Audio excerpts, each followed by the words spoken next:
இங்கே வருகை தந்திருக்கும் பத்திரிகையாளர்களும் ஊடகத்துறை சார்ந்த அத்தனை நண்பர்களையும் வருக வருக என வரவேற்கிறேன். இங்கே மேடையில் அமர்ந்திருக்கும் ஒவ்வொருவரையும் வருக என வரவேற்கிறேன். அதாவது இந்த படத்தில் வந்து பார்த்திங்கன்னா படம் இப்போ முடிஞ்சிடுச்சு. இந்த படத்தில் வந்து பார்த்திங்கன்னா ஒவ்வொரு டெக்னீஷியனும் ஒவ்வொருத்தரும் இந்த படத்துக்கு வந்து சிறப்பாக வந்து பணியாற்றி இந்த படத்தை அப்படியே முடிச்சு கொடுத்தாங்க. இந்த படத்தில் பணிபுரிந்த அத்தனை பேருக்கும் இந்த நேரத்தில் வந்து வாழ்த்துக்களும் நன்றியும் தெரிவிக்க கடமைப்பட்டுள்ளேன். மேடையில் அமர்ந்திருக்கும் ஃபைட் மாஸ்டர் பற்றி சொல்லணும்னா, இந்த ஃபைட்டு ஒவ்வொன்றையும் புதுசாக எவ்வளோ பிரமாண்டமாக பண்ணணும், எவ்வளோ சிறப்பாக பண்ணணும்னு சொல்லிட்டு ரொம்ப பிரமாதமாக அதை மெனக்கட்டு பண்ணி கொடுத்தாப்புல. அதே மாதிரி இந்த மியூசிக் டைரக்டர் விவேக் மெல்லிங் சார் ரொம்ப நல்லா பிரமாதமாக நீ பார்க்கல முடிஞ்சவொன்னே டீசர் பாருங்கள். ஒவ்வொரு விஷயத்தையும் மெனக்கட்டு அவ்வளோ பிரமாதம் பண்ணணும். அடுத்த ஒரு ஆடியோ ஃபங்க்ஷனில் அவங்க தான் இந்த மேடையில் கதாநாயகனாக இருக்க போகிறாங்க. அவங்களையும் வரவேற்கிறேன். அதே மாதிரி தான் ஹீரோயினி மேடம் ரியாஸ்மன், அவங்க வந்து பார்த்திங்கன்னா எங்கே இருந்தாலும் படத்துக்கு டேட் கேட்கும்போது எந்த பிரச்சனையும் டக்குன்னு வந்து ஷூட்டிங்கில் வந்து கலந்துட்டு படத்தை எந்த சூழ்நிலையுமே தடையில்லாத அளவுக்கு படத்துக்காக வந்து அவ்வளோ கஷ்டப்பட்டு எல்லாருமே நடித்து கொடுத்துருக்காங்க. அது தமிழ் சாராக இருக்கட்டும், விவேக் பிரசாத் சாராக இருக்கட்டும், எடிட்டர் சங்கத்தமிழ், அதாவது 1000 வேலை இருந்தாலும் எந்த வேலையும் பார்க்க இந்த படத்தை மட்டுமே ஒரு குறிக்கோளாக வச்சு அவ்வளோ அருமையாக ஒவ்வொருத்தரையும் வேலை பார்த்து படத்தை எவ்வளோ சீக்கிரமாக வந்து முடித்து இந்த படத்தை ரெடி பண்ணுன்றதுக்காக வந்து அவரோட பங்களிப்பு ரொம்ப ஜாஸ்தி. அவரையும் இந்த நேரத்தில் வந்து நன்றி தெரிவிச்சுக்கிறேன். அது மாதிரி காஸ்டியூமர் டிசைனர் அவங்களுக்கு பார்த்தீங்கன்னா திடீர்னு பார்த்தீங்கன்னா டக்குன்னு காஸ்டியூம் மாற்றுவாங்க. நைட்டு 10 மணிக்கு 8 மணிக்கு தான் ஃபோன் பண்ணாங்க. அப்போ அந்த டைம் ஓடுவாங்க இது எடுக்கிறதுக்கு. ரொம்ப ராத்திரி மூலமாக கஷ்டப்பட்டு இந்த படத்தை ரொம்ப கஷ்டப்படுறாங்க. அவங்களையும் இது பண்ணோம் சொல்கிறேன்.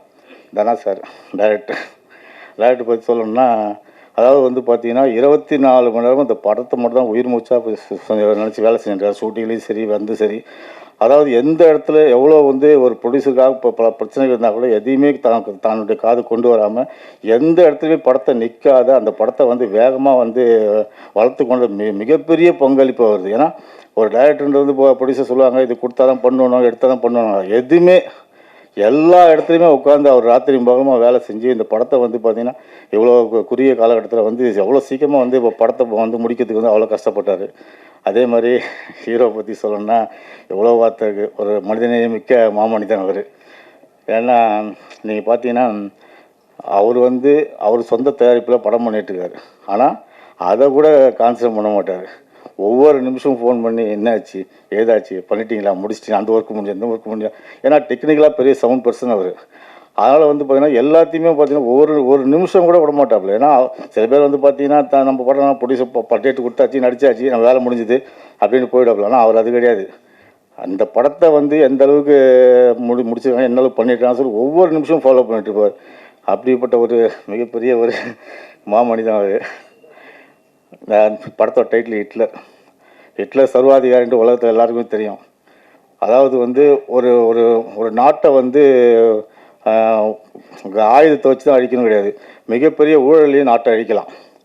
அந்த மிகப்பெரிய ஊழல் வந்து பார்த்திங்கன்னா தலைவிரிச்சு ஆடும்போது பார்த்திங்கன்னா அந்த ஊழலில் வந்து சேர்க்குற பணம் வந்து பார்த்தீங்கன்னா சர்வாதிகாரத்தை அடுத்த ஸ்டெப் வந்து சர்வாதிகாரத்தை நோக்கி போகும். இந்த படத்தில் அது மாதிரி ஒரு சர்வாதிகாரம் வந்து சர்வாதிகாரி தான் அடக்கிறாப்லையா எல்லாம் அது என்ன பண்ணுறாங்கன்றது தான் இந்த படத்தோட வந்து மிகப்பெரிய ஹைலைட்டு. ஹிட்லரை வந்து அழிகிறாப்லையா இல்லை மிகப்பெரிய இதுவாகுதான் தான் அதை வந்து நீங்கள் திரையில் பார்ப்பீங்க. இங்கே வரையும் அத்தனை பேர் நன்றி தெரிவித்து வெளிப்படுகிறேன். வணக்கம். ஸ்டேஜில் ஃபஸ்ட்டு என்னை பற்றி ப்ரொடியூசர் ரொம்ப பெருமையாக பேசினார். கண்டிப்பாக அது ஒரு நல்ல ஆக்ஷன் ஃபிலிம்.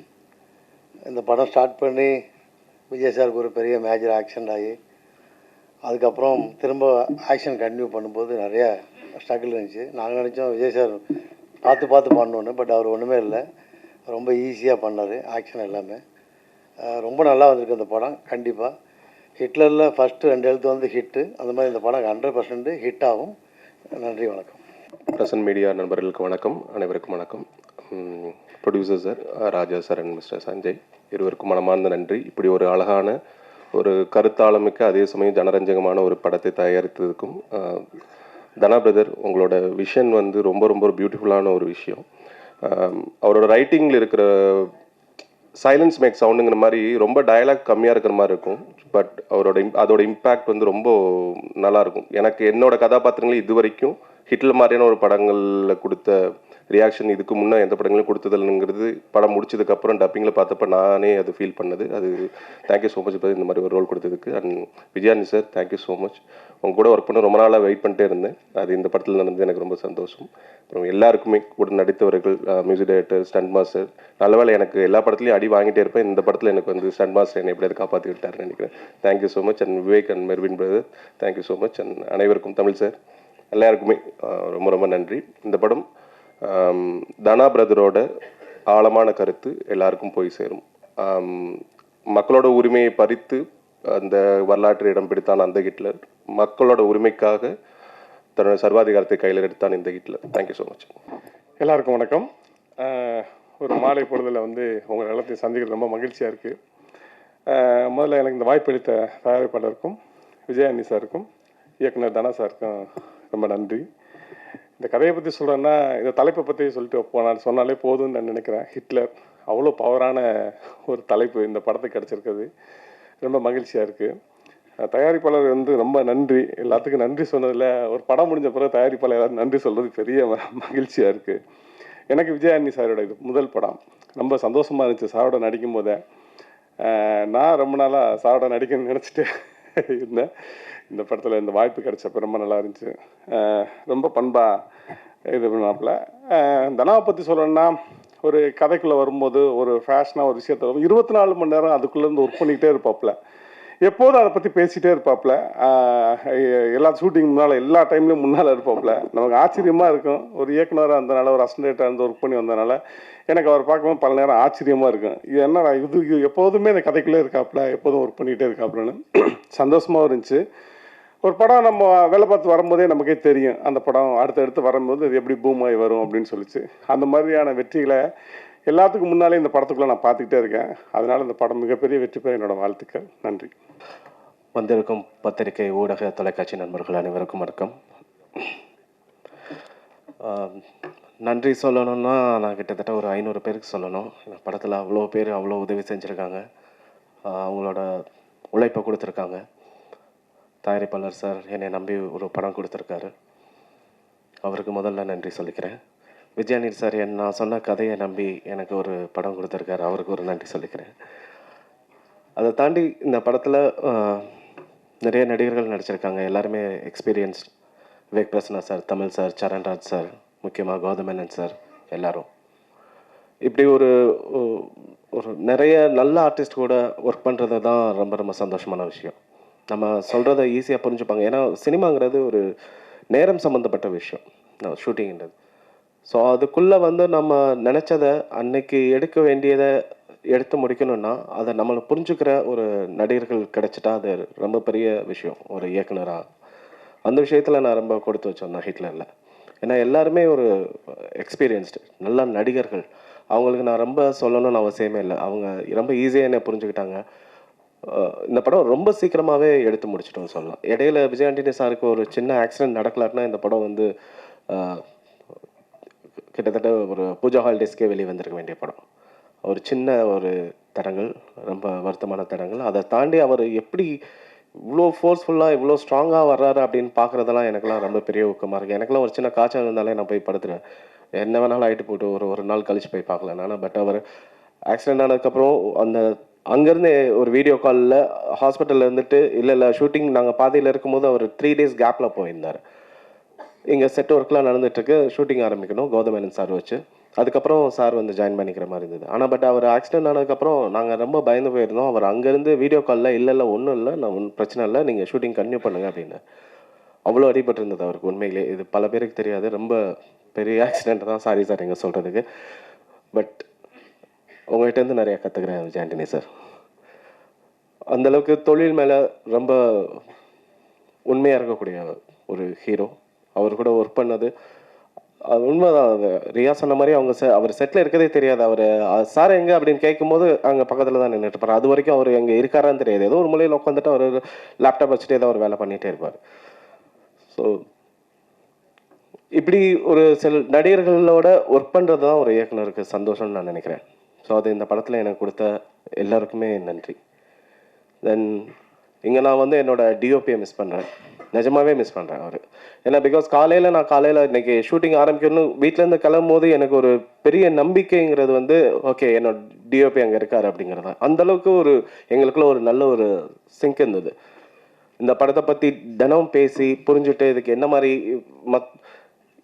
ஒரு அடுத்த லெவலில் ஒரு ஷாட் வைக்கணும், ஒரு அதில் ஒரு சின்ன விஷயம் இருக்கணும், ஃப்ரீஸ் பண்ணி பார்த்தா கூட அந்த ஷாட் அழகாக இருக்கணும், ஏதாவது ஒரு டீட்டெயில் இருக்கணும், ஒரு டெப்த் இருக்கணும், இந்த அளவுக்கு பேசி என் கூட ஒர்க் பண்ணி கொடுத்தவர் வந்து நவீன். அவருக்கு ரொம்ப பெரிய தேங்க்ஸ். அவர் இங்கே இல்லை, அவர் வேற ஒரு ஷூட்டில் இருக்கார்.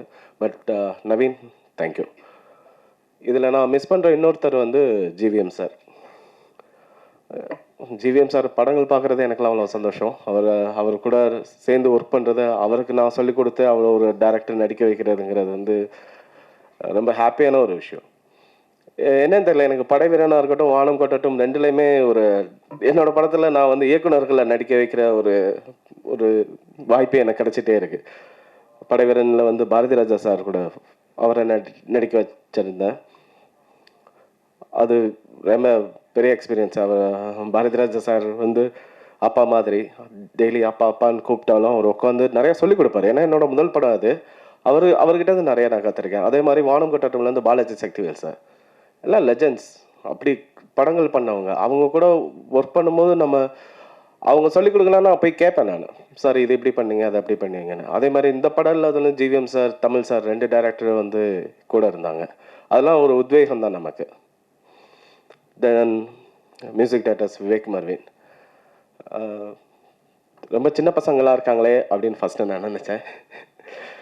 பட்டு நம்மலாம் சின்ன பசங்க கூட ஒர்க் பண்ணும்போது எவ்வளோ எனர்ஜியாக ஒர்க் பண்ணுவோன்னு எனக்கு அவங்க கூட ஒர்க் பண்ணும்போது தெரிஞ்சுது. எங்கள் ஒரு மியூசிக் கம்போசிங் மாதிரியோ இல்லை ஒரு பேக்ரவுண்ட் ஸ்கோர் ஒர்க் பண்ணுற மாதிரியே இருக்காது. நாங்கள் 3 பேர் அவ்வளோ ஜாலியாக ஒர்க் பண்ணோம். அது தொழில் மட்டும் தான் பார்ப்போம், வேலை மட்டும் தான் பார்ப்போம். அது அவ்வளோ ஜாலியாக ஒர்க் பண்ணியிருக்கோம். அந்த சீன்ஸ் திரும்பி போட்டு பார்க்குறது, அதில் வேறு கொண்டு வரலாமான்னு சொல்கிறது. எனக்கெல்லாம் மியூசிக் பற்றி ஒன்றுமே தெரியாது. ஆனால் நம்ம ஏதோ ஒரு பார்த்த படங்கள்லேருந்து ஏதோ ஒரு ரெஃபரன்ஸ்லேருந்து அதுலலாம் ரொம்ப நல்லா பண்ணியிருந்தாங்க ப்ரோ. அந்த மாதிரி நம்மளுக்கு எதாவது வேணும்னு கேட்டால் அதை புரிஞ்சுட்டு அவங்க வேற ஒன்று ட்ரை பண்ணி நிறைய விஷயங்கள் அந்த மாதிரி எங்களுக்குள்ள நடந்திருக்கு. ஒரு லாங் ஜேர்னினே சொல்லலாம் இந்த படத்தை பொறுத்த வரைக்கும். பேக்ரவுண்ட் ஸ்கோரில் அவ்வளோ தூரம் ஒரு 8 ரீல்ஸ் அப்படிங்கிறது ஒரு 2.5 மணி நேரம் படம். அதை வந்து அதுக்கு அவ்வளோ மியூசிக் தேவைப்படுது. ஏன்னா பிகாஸ் ஆக்ஷன் ஃபிலிம்ஸ் வேறு, நம்ம வந்து ரொம்ப சைலன்ஸ் எல்லாம் கிடையாது, நிறைய மியூசிக் பேக்கடாக இருக்குது. ஸோ ஒவ்வொன்றையும் எந்த இடத்துலையுமே ட்ராப் ஆகாமல் நம்ம அவ்வளோ நல்லா பண்ணியிருக்காங்க. தேங்க்யூ விவேக் மவி. சங்கத்தமிழன் நானும் எப்படி சொல்கிறது, மெட்டாஸ்டாக்கிஸ் ஸ்கூல் தான் அவரும் அங்கேருந்து ரொம்ப நான் ஸ்ரீகர் பிரசாத் சாரோட அசிஸ்டண்ட். அவர் காட்டு வெளியீடையில் ஒர்க் பண்ணும்போது இருந்தால் எனக்கு தெரியுங்க. ஸோ நாங்கள் 2 பேரும் எங்களுக்கு வந்து மணி ரத்னம் சார் வந்து எங்கள் 2 பேருக்கும் ஒரு வாய்ப்பு கொடுத்தாரு, வானம் கொட்டட்டும். அதில் நான் டேரெக்டாக எனக்கு ஒரு வாய்ப்பு கொடுத்தாரு. சங்கத்தமிழனுக்கு எடிட்டராக இருந்தார். அதுதான் சங்கத்தமிழனோட முதல் படம். ஸோ நாங்கள் 2 பேருமே அதில் ப்ரூவ் பண்ணணும்னு நினச்சி நிறையா ஒர்க் பண்ணியிருக்கோம். அதை இப்போ வரைக்கும் கண்டினியூ பண்ணிட்டு வந்துட்டுருக்கோம்.